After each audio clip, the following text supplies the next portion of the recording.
evening. I'm Larry Souter, and welcome to Stories of Amazing Grace. We're coming to you from Bixter Chapel, the Madison Church of Christ in Madison, Tennessee. Thank you for joining us on the internet. Some are listening by way of radio, and of course for our live audience. Glad that you're here. And we'd love for you to be a part of our audience. We meet on the first Wednesday of each month, 6:30 p.m., right here, Bixter Chapel, Madison Church of Christ, Madison, Tennessee. Our theme scripture comes from Romans 8:38 through 39. I am sure that nothing can separate us from God's love, not life or death, not angels or the spirits, not the present or the future, not powers above or powers below. Nothing in all creation can separate us from God's love for us in Christ Jesus our Lord. Well, we have two guests tonight. Jerrie and Gail Barber have the distinction of recently having watched every episode of Stories of Amazing Grace, and they still decided to come. I appreciate that. That's over 70 programs. They came all the way from Pacific, Missouri, to be with us, and that's near St. Louis. Jerrie is the interim minister at the Pacific Church of Christ. Jerrie says, my full-time ministry has taken me to 5 congregations from 1967 to 2007, and 9 congregations for interim ministry from 2007 to the present. And Jerrie goes on to say, when a preacher stays a long time, usually the church doesn't like the next preacher. I volunteered to be the next preacher they don't like. That's an interesting ministry. Jerrie has been married to Gail since 1964, and by the way, Jerrie is also a ventriloquist. Gail, Jerrie's wife, is here to share her story that you can read about in her book called Fleecy Clouds, one woman's story of surviving and thriving after childhood abuse. Gail's family was poor but rich with love. Gail experienced several tragedies in her life, including physical and emotional abuse at the hands of her grandmother. I believe you will enjoy reading about her life and her book and hearing her story tonight.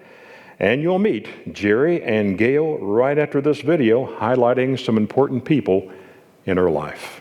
There is a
Please make welcome Jerrie and Gail Barber.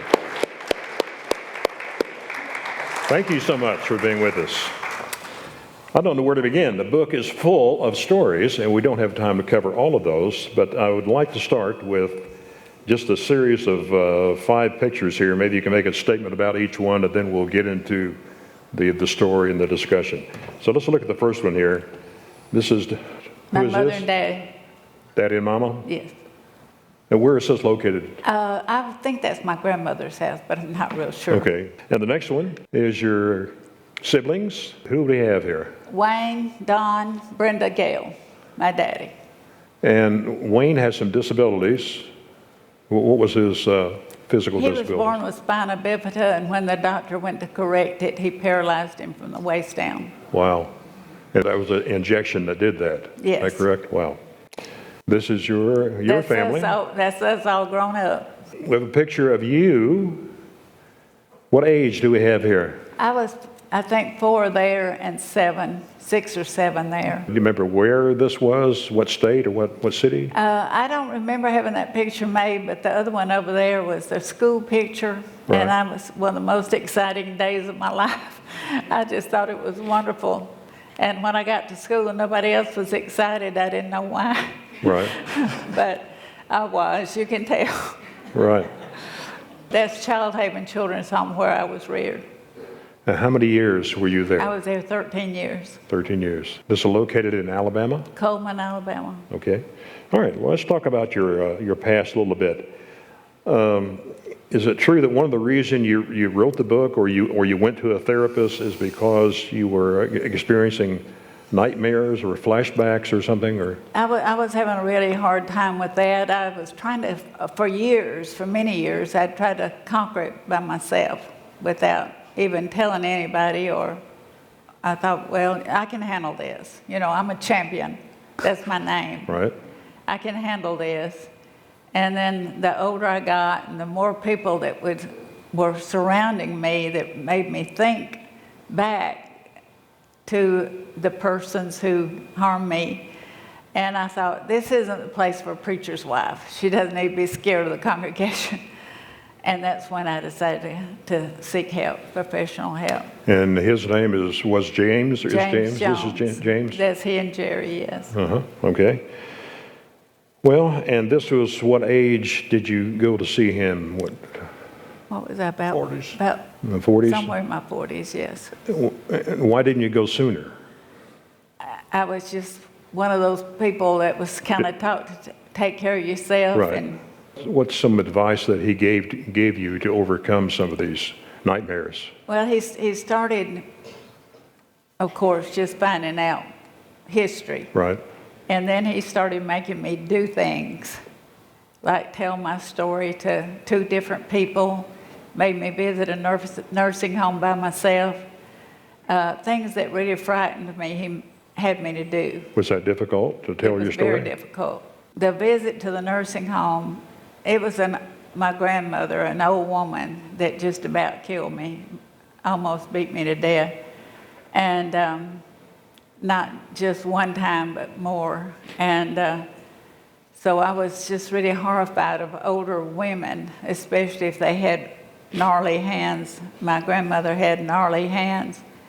And so after a period of time, he didn't just jump right into it, but after a period of time, he had me to visit 2 people from church in the nursing home. And when I knocked on the first door, the lady wasn't in her room. And I was glad when I breathed a sigh of relief. But then the other lady with a visitor from the nursing home was in the room, so there were 2 in there. And I managed to do that visit pretty well. Uh-huh. Went out in my car and cried for about a half an hour before I could go back on home, but I did it. And I was able to, after that, I was able to do it more. And he helped me a tremendous lot to visit, to be able to visit and talk with people that when they got really close to me, I would back off and where I could stand still and let these people talk to me. Tell me about little me. Little me, I didn't tell anybody about that, even James Jones. I didn't say anything about that until I wrote about it I started writing about 40 years ago in notebooks. James Jones had me too. And he had me write the first several years of my life, and then he wanted to print it. And my children were still at home. I said, no, we're not doing this now. But I kept taking notes, but I never told him about this. And it just seemed so unreal and so unreasonable. But it happened just the same, where a vision of myself as a little girl would appear in front of me on different occasions. I could actually pick myself up and talk to myself and hold myself in my arms and tell her she'd be crying. I, as a little child in my own arms, would be crying, and I would be trying to assure her everything's going to work out. Everything will be all right. But she was as real in my mind as if she were a real human. Wow. Standing there. And I just thought it was too fantastic to tell anybody, so I never did until I wrote the book. And I thought, well, we're telling the truth here. We might as well tell it. How many times did that occur? Probably over my lifetime, a dozen times, 15 really? Maybe, yeah. It started when I was about 16. When you were 16? Mm-hmm. Wow. Your mother had cancer. Yes. She died. Mm-hmm. That was a big blow, as it would be for anybody.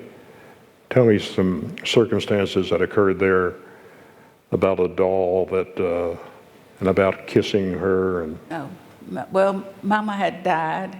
Daddy had prepared us for her death. When we had our last baby added to the family, Daddy had gotten us ready for her by using our cat that was about to have kittens.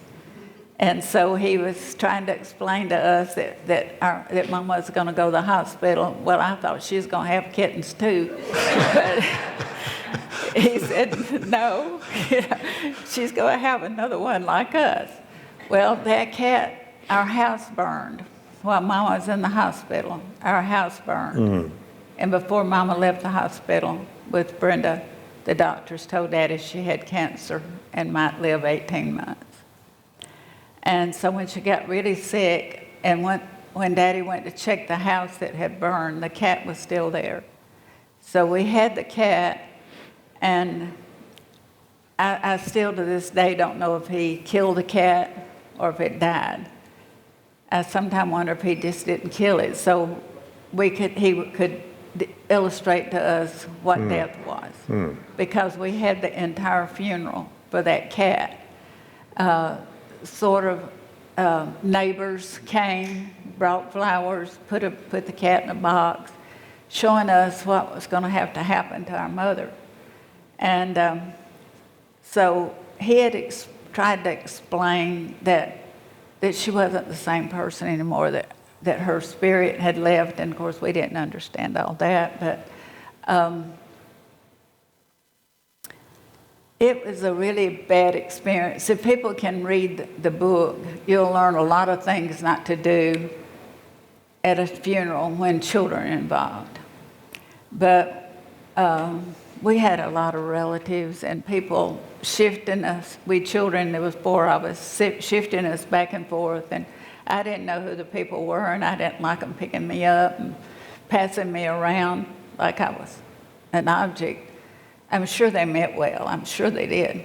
But it was scary, strange people picking you up and slinging you around and crying. But one of my cousins came, and she had a gift box, a little gift bag, and in that was a doll. And she gave it to me and said it was for me to have of my very own. And my other grandmother, my mother's mother, was at the funeral. And she saw the doll, and she told me that I should put it in the casket so Mama would have something to take with her when she died. And I thought, she doesn't need this doll. I need the doll. And I kept hoping somebody would say, no, don't don't make her do that. But she did two things. She made me put my doll in the casket, which just broke my heart. And then she made me kiss my mother. And she said, kiss her on the lips. And I said, I don't want to. Daddy had explained enough about death that I knew it wasn't even like my mother in there. It didn't look like her. They had makeup on her. She never wore makeup. It was like somebody else in there. And so she bent me over the casket and just kind of threw me over into it. And I kissed my mother on the cheek. And she was cold and her flesh was hard. And I was just horrified that I had to do that. And then she let me down and the funeral started, and Daddy gathered all of us children up around him, and then here people start snatching us again. Somebody takes this baby and somebody takes this baby, and I'm not going. I mean, I just made up my mind I wasn't going with anybody. And I just sit on the floor between Daddy's legs and put my two arms around his ankles. And somebody came up, Daddy's nickname was Slim, and said, Slim, do you want me to take her? And he said, no. And I thought, bless you, Daddy, because I wasn't going anyway. I would have left there screaming if he had tried to. But it's really bad sometimes what we do to children at funerals. Right. We're going to get to you later. We're coming. So hang tight there. Tell me about Aunt Verdi. Aunt Verdi was my mother's sister. She was engaged to Daddy before Daddy met baby sister. And so he broke up with my aunt and started dating my mother. She was 17 or 18. She was still in high school. And I guess she was a woman scorned. It's the only thing I can think of, because when Mama died, we all had to go to different relatives to live. And I went to my Aunt Verdi's. They had a store, and behind the store was rooms and where they lived. And I just thought when I first got there, it's going to be really wonderful because they got all this candy and gum, but she was not kind to me. She was bitter from. She was very different from Mama, in that she just wasn't a sweet person, and I don't know if she was just trying to get even with Daddy or what, but she would. I mean, I was 5 years old, and my job was to sweep the front porch. And it was one of those old stores where old men would come and stay half the day and spit and chew and whittle and all this kind of thing. And they were kind to me. And her husband, my uncle, tried to be kind to me. She had 3 children of her own, and they were in school. And they would rush in from school, and they could get this candy and that candy, but she never let me have any. And I was noticing that she was always writing something down, and I slept on the floor. The bathroom was right at the first of the hall, and I could go in that bathroom, but I never saw the 3 bedrooms that were attached to that hall. And I was there nearly a year. And but my place was on the floor. In the book, this statement was made by Aunt Verdi. Couches are for sitting. Yeah, beds are for sleeping. The floor is for you. I got up one night, and I think I was cold or something, and laid down on the couch. And she told me that couches were for sitting and not sleeping. And wow. There was one little quilt, and I had one little piece of cover to put over me, which is all right in warmer weather, but then it got really cold. And she would start, when I first laid down, there'd be wood in the fire stove. But during the night, it would get colder and colder and colder, and her dog would come and lay with me, and it kind of kept me warm. But I would get awfully cold at night, and it was right beside a railroad track. and the railroad and the trains, the bars were not very far from their house, so they would make all this noise, and the train would go by and the house would move and rattle. And being on the floor, of course, it seemed louder. And I would just have all these visions of the train running through the house and killing us all. I was very happy to leave her house. She kept tabs on the food too, is that correct? We would eat, and she'd write something and write something. And when Daddy came to pick me up, she gave him a bill for $52. Wow. For all the food that I'd eaten while I was there. But it gets worse. You go to your grandmother's house. Tell me about that story. Well, Daddy, I think, was just desperate to have us all in the same place. She had been cruel to her own children. People say she was a beautiful woman, but she was old and nothing beautiful about her by the time I met her. And she was a prostitute. She had 3 children that all came out of her profession. And she traded for food and I don't know what all, but a lot of times peddlers, old time, we had the peddlers, was one of her main sources. And her daddy's name was John Champion. He was an Englishman who had married a full-blooded Iroquois Indian. And evidently her mother, I don't know what happened to John Champion, but evidently her mother married another man after that. But her 2 other children were girls, and she named them what her adoptive name was, which was West. But when Daddy was born, for some reason, she went back to the Champion name and named him Champion instead of West, and which has been a blessing to all of us just to have that name. And right away, he had to go to work on Friday, and then on Monday, and he'd come home on Friday.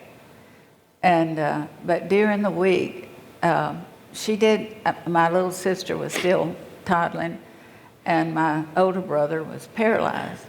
And she didn't bother either one of those, but she really loved beating on me and my little brother. Extremely cruel. At first, it was just a slap here and there, a knock here and there, and it got more and more and more and more. And on 2 occasions, she beat me pretty bad, but I just decided one day she wasn't going to hit my little brother anymore. So I found 3 hiding places for him to be. And when I said, when I say run, you go to one of those places, and I'll come and find you when she's settled down.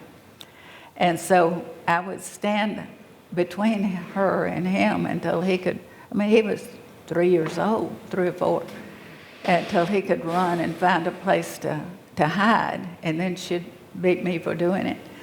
And but one day, Daddy would go to work, come home for the weekend, and he had just left for work. And we were outside, and there was a root out of the earth, and she stumbled over that root and fell. And she jumped up and grabbed me and asked me why I pushed her down. And I said, I didn't. Well, when I was a little girl, Daddy would always say I was the best little girl in the whole wide world because I took care of Mama, I took care of the babies while he was at work. And that was just his saying for me. So she grabbed me and dragged me in the house and started just hitting me with whatever. She always kept a little stick in the house. And she said, say you're bad. And I said, I'm not bad, and I'm not going to say I'm bad because that would make my daddy a liar. And I just could not bring myself to say it. And I said, I'm not bad. And she would hit me some more and try to get me to say I was bad, and I wouldn't do it. And she kept hitting me until she finally picked up a little chair, and hit me in the back with that chair, and it broke a leg off. And for about 15 seconds, I guess, that a little chip broke off of the leg of that chair and went through the air. And I watched it. It was just like everything went away. And I was watching that little chip because I was so fascinated that it was not the same color as the color of the chair. And then all of a sudden that little chip landed, and I could feel that I was in great pain in my back. And she took another chair and put it over my body and was just hitting me, sitting in that chair, hitting me. And I had gotten to where I couldn't hardly see. I could just barely see shadows. And I heard my siblings yelling, "Daddy, Daddy." And I thought, why are they doing that? He's at work. And about that time, he came through the door. I could just see the frame of his body. It was just a silhouette. And I saw him pick up his mother and throw her across the room onto a bed. And that was the last thing I remembered until I woke up in the hospital. Wow. And I was in the hospital for a good while after that. And that's where when the courts stepped in and took us away. And you were put in a foster home or two? We were in two different. I was in two different foster homes. My sister and brother were just in one. And but the first one I was in, the lady got some kind of cancer, and I had to go to another place. But both of them were very good to me. Was it in the foster home or at your grandmother's where they wanted you to drink milk and you didn't drink milk? That was at my mother and daddy's home before Mama died. Uh-huh. While she was dying, different people, a lot of times they were just neighbors, would come and sit with us. And sometimes people, Daddy would say they were sent. So I guess they were government people or something. And in the kitchen was a kitchen table, but there was also a little bar where there had high stools. And so she came in and set me on one of those stools and fixed me some breakfast. I'd never seen her before. And I finished my breakfast and wanted down, but I couldn't get down by myself. And she said, "You can't get down till you drink your milk." I said, "I don't drink milk." And she said, "Well, you will drink your milk. You'll drink it before you get off that stool." Long story short, I sat there 8 hours on that stool until Daddy came home from work. And she wouldn't let my brothers and sisters come in and talk to me. And my mother was too sick to do anything about it. But Daddy was so angry with her when he got home and saw what she had done. And my older brother in particular was telling on her, "She's done this and she's done that." So he got on the phone and talked very strictly. I just remember his tone of voice. I don't remember what he said. But that woman is never to be in this house again, ever. And so that was, my legs had gone to sleep and my body was aching. Sure. There wasn't a back. It was just a round stool high off of the floor. And it was one miserable day.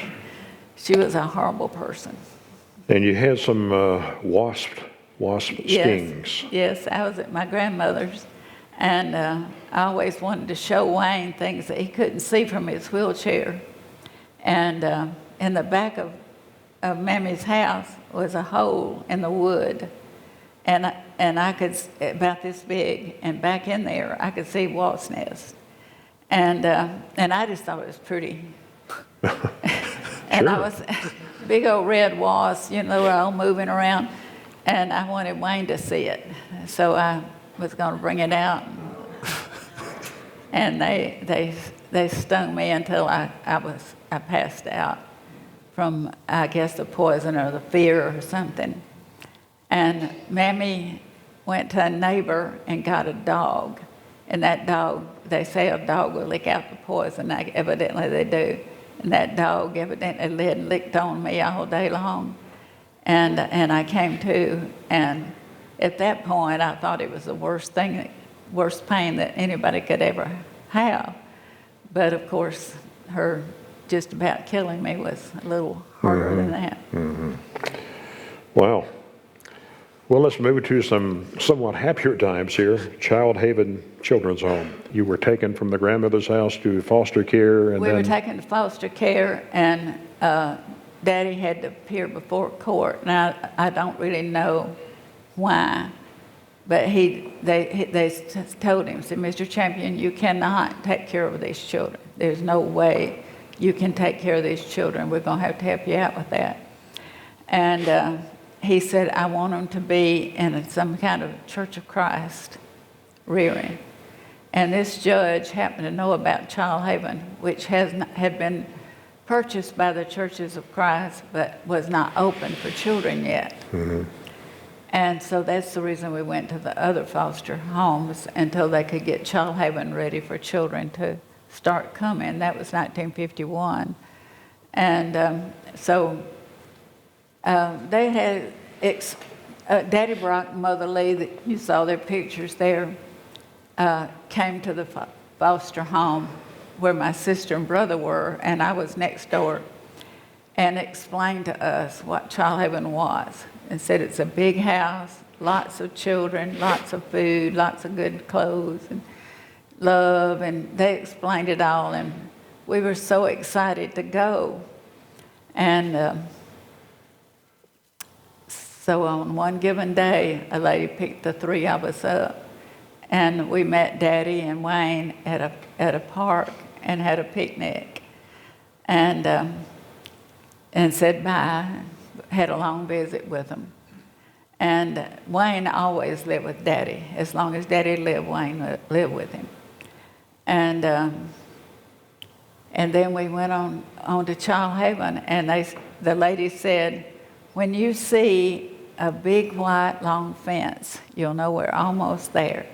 And that fence seemed to go on forever. And of course, back then you stood up in cars and all that. So we were all standing up waiting, and it had just been painted, and they had painted it, and then they sprayed sand in the paint. And on a sunny day, it just glistened like one big stone. Mm-hmm. And it was just the most gorgeous place I'd ever seen, the way it shined in the sun that way. And then we were met when we got there with Daddy Brock and Mother Lee, and they showed us around, and I loved it that day until this very day. It's just was a wonderful way to be reared. I do not regret 1 minute of my rearing at Childhaven. It was just wonderful. Your best memory of being there, would it be in the choir or just the friends? Or well, we did. We always, we were just amused that here are a bunch of orphan children, and not everybody was orphaned, but homeless, so to speak, that so many of us could sing. And so we did a lot of singing. We'd go from church to church, and sing. I started singing in 2nd grade. My chorus director, I think they called it Glee Club back then, thought that I had a good voice, and he had me to sing before the PTA. And I've been singing ever since. So. Let me show some people, some pictures of some people. I've listed these as people that have impacted your life. And this is where you come in. You met this lady in college, love at first sight. How did this work? We were in the thespian club, and we were practicing for a play, and we sat down and started talking, and that pretty well got it started. And that would have been in the fall of '63, mm-hmm. And we were married August 1864. Now, there's a story about you dating somebody else before this guy. I was dating several people. And there's some kissing going on or something. And so this one guy, I was walking to the thespians by myself, and he kind of ran into me and said, "Can I walk you on over?" And I said, "Sure," so we go over there. And then I started sitting by Jerry, and he said, "Can I walk you back to your dorm?" And I said, "Sure." And I guess the other fellow thought he had claims too, so the three of us walked me back to my dorm and said goodnight. And then the more I was with Jerry, the more I didn't want to be with any of the other guys that I'd been going out with. And So gradually it became Jerrie and Gail, Jerrie and Gail. But did this other guy plant a kiss on you and you had to go to the office about it? Yes. Okay, let's get that story. Okay. Way back then at Freed Harmony, you didn't do a lot of open affection, and especially kiss, and holding hands was even frowned on. But there were tennis courts here, and this guy and I were sitting there. That's before I met Jerrie. And he was older than me. He'd already been in the Army and then decided to come back to school. And he had his arm around me, and he kissed me, and I kissed him. And Dean of Students, he said, "I'll see y'all in my office." So we go over there, and this guy goes in, and he said, "I'm sorry, I'm older. I should have known better. I apologize." He said, "What do you think about it, Gail?" And I said, "Well, I enjoyed it, and I don't think it was anything. I don't think we did anything wrong." So and he said, "Well, y'all try to avoid that from now on. Let us go." We walked out, and he said, "Are we still on for tonight?" And I said, "Absolutely not. I don't go out with boys apologize for kissing me." So, Now, some of the ways you got Gail's attention was to throw rocks at her window, is that correct? Well, that was pre-iPhone days. Pre-iPhone. And she lived in the basement of Hall Rowland Hall, and each dorm only had maybe one phone per floor. And of course, that was a dime every time you did that. We didn't have a lot of extra money. So there were gravel always out there. When I got ready to go to supper or whatever, I'd just go and pitch a rock at her window, and she'd know to come out, and that's the way we communicated. I'm ready to go eat. my roommate's boyfriend picked up the same habit. Oh, really? And then one night we had this big rain, terrible rain, and the basement flooded. And the janitors came to see what was wrong, and they said, "This drain is full of these little rocks. How did all these rocks get there?" So he had to start using his dimes. Let me go back to a couple more pictures here. You mentioned Daddy Brock. Daddy Brock and Mother Lee, he was superintendent at Childhaven. At Childhaven. Yes. And these were good people. Yes, wonderful people. I loved them. And Mrs. Mitchell. Each one of us children had a sponsor, a person or a church. And those people bought our Christmas, they bought our spring and summer clothes and fall and winter clothes. And a lot of times the church, sponsoring church would bring the child in the summer to stay with somebody for a week or two. And Brenda and I always stayed with Miss Mitchell, and she had a ceramic shop. And I'm an artist at heart, and so we did a lot of ceramics, and I love going to their house because I love them, but I love going because I got to do a lot of ceramics while I was there. This is a former youth group members, is that correct? In The your church life? that sponsored me was Tuscumbia Church of Christ, and these people were teens way back then, and now they're as old as I am. These people were sending money to you Yes, these people were in the groups that were sending money to me. from their Bible class, I Our guess. Sundays, of course, it was a turnover because children grow, but for all the years I was at Childhaven, the teen girls class collected quarters to pay for mine and Brenda's school lunch. Wow. And here And they are. these two ladies were in that class. Amazing, amazing. Well, you have also made a difference in other people's lives. You prevented a woman from suicide. Can you tell me that story? There were several, so Oh, there were I didn't know several? which one. Yeah. All right. Just one. Yes, well, Jerrie was out of town, and I had babies. So a relative called and said this lady was planning on killing herself, and if I didn't come, she was going to. And I said, "I will come," because I knew I could get a sitter.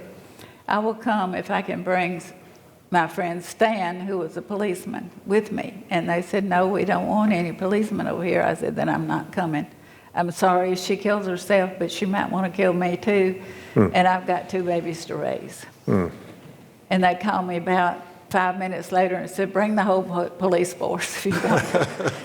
Well, about that time, Jerry came home. We got a sitter and went over. And I could see her through a door. A door was open just enough that I could look through the crack and see her, and she had a big butcher knife against her throat. And so I walked in and just held my hand out, and she handed it to me, and I sat down beside her, and she just fell on me and cried and cried and cried, and we called people, and they took her to the hospital for a while. You brought a guest with you tonight. Yes. Seated on the front row. Yes. Alice Sullivan. Yes. The ghostwriter. Yes. For this book. Let's ask her a couple questions here. First of all, you're a New York Times best-selling editor 11 times over. Since 2001, you've written nearly 60 books, edited over 1,300 titles. How did Gail's story impact you when you were editing this? I love all of my authors, but there are some that truly stand out because of the power of the story and also because of the bond we create during the process. And she's by far one of my favorite of all time. It is a very impactful story. It touched me personally. Even though we don't have the same background, trauma is trauma, hurt is hurt. And I feel like it's such a gift for her to be able to share her story with so many people, especially because she is older than 30. You're reaching an audience that doesn't often talk about trauma. And I've seen my grandparents, my great-grandparents struggle with things they were unable to talk about, and it makes them physically sick. It hurts the relationships. And I just think it's a wonderful gift that you are speaking out and encouraging other people that no matter what you've gone through, no matter your age, you're never too old to get therapy. You're never too far gone for God to help you, no matter the story. And I know that you've had a lot of people reached out and shared their story once that you've published the book. People have told you things they've never told anybody else, and I think that's a gift as well. So I've enjoyed the process. I think you're both wonderful. I love you both, and I'm honored that you allowed me to help you share the story. How long does it take to edit a typical book? Is this a typical book? Yes, I would say this is a little bit longer because there are a lot of photographs and just a lot of stories. I like to have 6-7 months to write a book, to edit a book. Okay. Jerry, you were about to say something? Yeah, 496 pages. Yeah. And it just kept growing. In fact, we priced it when it had 200 pages, and we ended up with 496. This keeps going up, doesn't it? Yeah. But Alice did we really enjoyed working with her. She was just great. Anything else we need to share here, either one of you, about Gail's life or your life?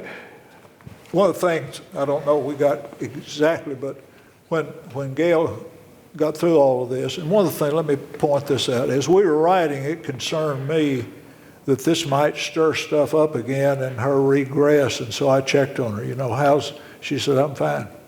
So after about a year of therapy with James Jones, she came in and said, James, I'm doing well, I really appreciate it, and I never want to talk about it again. Mm-hmm. And James was a counselor, but was kind of an introvert. He didn't talk a lot. As I got to know him, I said, James, I think you do that just to make it last longer and you make more money. I said, why don't you just go ahead and talk? But he'd kind of look at the floor and he said, Gail, it would be a shame for you to waste all that pain. And then he worked with Gail on who to tell and when to tell and how to tell her story. And that's blessed so many people.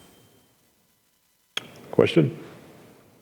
How much did you know, I guess is my question, when y'all decided to marry or, got serious? She told me how wonderful Childhaven was. I told her a story. I said, the only experience I've had is Tennessee Children's Home. We supported that as I was growing up. And we visited some over there, and I told Gail, I said, you know, every time we go visit Tennessee Children's Home, I'd watch the roads, and I thought, well, if they leave me, I'll find out the way back home. And Gail said, every time I left Childhaven, I always watched the roads so I could get back to Childhaven. And so we had a common interest in our homes. She'd tell a little bit about that. My mother was very concerned. She taught with Miss Mitchell and learned a lot about that. And so Mother wasn't real help on that. Also, Gail's 2 years older than I am. And we had a friend who got married Thanksgiving. He married a girl 2 years older than him. I didn't know Gail was I knew she was 2 days older than me. She's March 13, not March 15. And I'd joke about that, marrying an old woman. And I said, I can't figure why he would marry his grandmother. I said, I just don't understand it. And so she wrote me at Christmas time and informed me that she was 2 years and 2 days older than I. But it really worked out well because for her 50th birthday, I bought her a 10-year membership in AARP, provided she'd let me use the spousal card until I was old enough. There you go. But really, what I learned about her didn't bother me too much. Daddy's daddy spent most of his adult life at Central State Hospital on Murfreesboro Road. I only saw him at home one time. Daddy's only brother was admitted to Central State Hospital, and he went 6 years where nobody ever heard him speak a word. My mother's daddy, my granddaddy on her side, committed suicide. I had an uncle committed suicide, and I had a first cousin that committed suicide. I had 2 aunts on my mother's side that got shock treatment every 10 years for depression. So Mother said, you know, Jerry, you know, Gail's an orphan. We don't know what all's happened to her. And I said, man, she's taking a risk getting into my family. So we were well matched for that. And I resented that growing up, but it's been a blessing to my ministry. It's helped me to understand folks have problems. And you're able to overcome those with God's help. One of my main reasons for writing the book was that people like me are in every congregation, and you just don't know it. And there was a lady at church where we are now that was always just a little coolish to me. I just couldn't get past the barrier that there was something that she just didn't like about me. Didn't know what it was. And then she bought my book. And the Sunday after she read my book, she came sliding in the seat beside me and said, you know, I've been through a lot of stuff like that. And she just talked and talked and talked, and she hugged me. And she's just loved me ever since. I don't know what she thought before, but when she realized that I was not this preacher wife perfect image, that I had come from somewhere, then she could identify with me. And I've had friends and strangers to call me, write me, and say, when you're in my town, could I have lunch with you and talk? I have this secret. I've never told anybody, but I would tell you, if we could meet, if we could talk. People call me on the phone and can hardly contain themselves because they see themselves in my book. Been a blessing to others by sharing your story. Can you tell me about the last time you saw little me? It was a good day. She usually was in a corner of the room. She would start out and she would be crying, just crying and crying and crying and crying. And I'd be trying to get her to stop crying. And over the years, she cried less, and I always wanted to lay her head on my shoulder. And I was always assuring her, well, this time she was over in the corner in the room, And all of a sudden she stood up, and she always, one of my aunts, well, she wasn't my aunt, she was my cousin, but she was so much older than me, we were taught to call her aunt, gave me a slip. Most beautiful thing I'd ever seen in my life. It was so white, and I put it on, and that's a whole story in itself, but my grandmother made me take it off and put it in the chest, and I never saw it again. And little me always had on that slip. And so she jumps up and she's skipping to me, and I pick her up, and she's laughing and smiling, and we're talking, and we're just having the best time. And I said, "You do know everything's going to be all right?" And she said, "Yes, I do." And that was my last visit with her. Wow. Thank you for sharing your story. Appreciate that. Do we leave out anything? Anything we need to, before we close it out? Well, the book is called Fleecy Clouds. Why is it called Fleecy Clouds? After Mama died, one day I was laying out on the grass, and one of my aunts came by, and it was a cloudy day like that, what they call alto cumulus clouds. And this aunt told me that those were angels, and that every once in a while God would let the angels out of heaven to look down on their loved ones to see how they were doing. And so up until I was a pretty big girl, I really thought those clouds were angels. And I talked to my mama, and then my friend died, a little girl died, and they were all the angels that were up there every once in a while. Remember, we were in Israel, and our guide's little boy had died.